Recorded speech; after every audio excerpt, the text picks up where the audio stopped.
Yüzüp Ahmet Destan'ın sen benim yarım kara diyen aytmaya devam ediyor. Yüzüp sani Ahmet San gözür şah tutup plansıldığından oklanacak kavar bütün elime dolu. Kim ne diyor Ahmet'in ne Allah?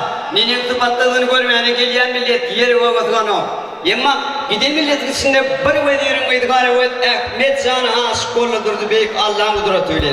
Yani vatkule külçe tanıdığına sekunduna getir taşına ki at saptırıp av edip birini olanın laf geç. Bulan bıraktığını bağı yetir. Bağı olanın gününün kıyın yetişenini taşından ileride katı külçe dedi.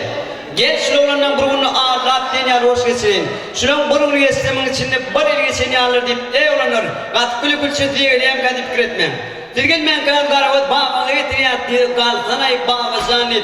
Ahmet San'dan gahariyle yüzüp sana ettiğin yerde günür kan bağırlar vururtup garawatın geliyen mat yüzüp bir uçtu Ahmet'e bir yerine.